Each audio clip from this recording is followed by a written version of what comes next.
September marks the return of football, dreams of frosty nights, and harvest time for one of our favorite fall fruits, apples. All 67 Pennsylvania counties are growing and harvesting apples, contributing to an $80 million annual business statewide. Adams County produces the most, with Franklin and York counties being the runner-ups, and an overall hotbed across the south-central portion of the Commonwealth. The Penn State Extension Tree Fruit Education Program has become the preeminent program in the eastern U.S., largely thanks to the dedication of Dr. Rob Crasweller. 40 years in this niche field has allowed Dr. Crasweller to become friends with generations of orchard growers, but it has also allowed him to see just how immensely things have changed. The cost of trees has gone up. It takes longer to produce them, and you have to have more trees per acre. When I started, 242 trees per acre, that was pretty standard. That was kind of almost, we might say, high density. Now they're looking at 1,000, 1,200, maybe even 2,000 trees per acre. Instead of being $4 or $5 40 years ago, now they're $10, $12, and add a royalty onto that. And you're talking a lot more expensive trees and amount of money to get an orchard established. To offset the increased tree cost, new growing techniques have been implemented to up apple production with less trees. We planted these trees, they're 6 feet, this tree is 6 feet apart from the next one, but you'll notice that the leaders, the bearing leaders, are only 3 feet apart, increasing the number of bearing leaders versus the number of trees, and so they can get as much yield or better yield.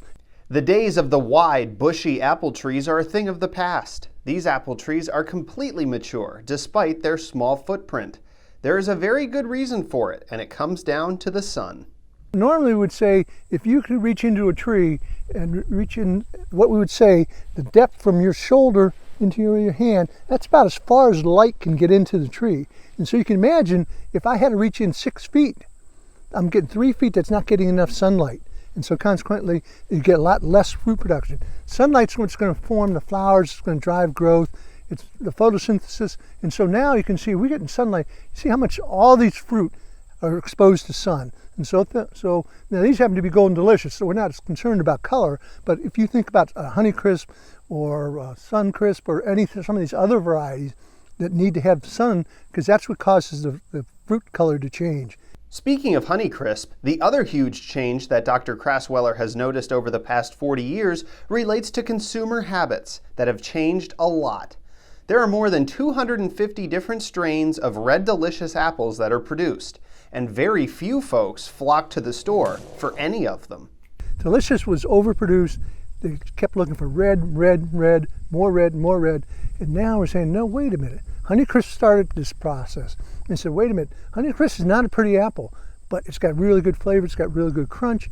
And so that's got people thinking, well, we can have good apples that have taste, and maybe not quite as red, but they still look good. But Honeycrisp came out in about 1990. I got my first trees planted for experiments, and now they're using all variations of that. Suncrisp is another one, but trying to get that feeling of you bite into something, it's not mealy, it's not soft, it's a nice, good, hard apple. You may notice that these newer varieties tend to be more expensive in the store or at the farmer's market, but it's probably not for the reason that you might think. People may have heard of Cosmic Crisp, which is a big variety, new big one out of Washington State. The apple's real name is Washington 38. That's what it was patented as, but it's being trademarked and sold only as Cosmic Crisp. Therefore, what it means is that as long as somebody's selling Cosmic Crisp, that's what they get. They'll get some money. They'll get that extra trademark royalty. And growers aren't just trademarking varieties, they are restricting where they can be grown.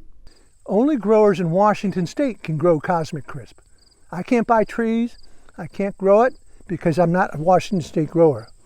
One variety that Dr. Crasweller is growing in the orchard is called Nittany, and there is a fun story behind it. Research that was being done by Penn State and West Virginia University. There's 2 plant pathologists that needed similar trees at West Virginia Station and our fruit station, Biglerville. And so what they did is they took a York Imperial apple, they cut it in half, removed the seeds, and then each planted the seeds and grew a tree out of that and then propagated the trees from that. The horticulturist, George Green, liked one of the trees. He thought, well, I'm going to take that and I'm going to name it, and named it Nittany. At the same time, the plant pathologist down at West Virginia Station found one that he liked from the same seeds, and he called it Mountaineer. And so we got the two competing schools, the Mountaineers and the Nittany Lions, and what happens is they both develop basically from the same apple. It's just with different seeds. Regardless of variety, the quality of the apple harvest depends significantly on how wet or dry the summer is. If you have a dry summer, there's not enough water, and apples are 85% water. Fruit's 85% water.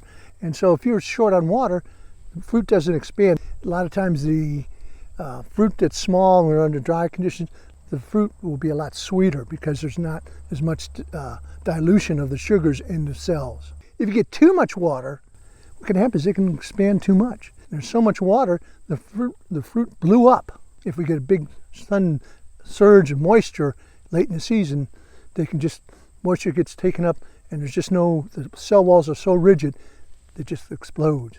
If there was a way to order up the perfect weather for optimizing the apple crop, it would come down to four main things. No abnormally late frost in the spring, temperatures ranging from 50 to 70 degrees as trees reach peak bloom, adequate but not excessive rain through the summer, and a return to crisp nights in early September. It doesn't sound like too much to ask, but as we all know, Mother Nature can find plenty of ways to be rotten to the core. For Weather World, I'm Ben Reppert.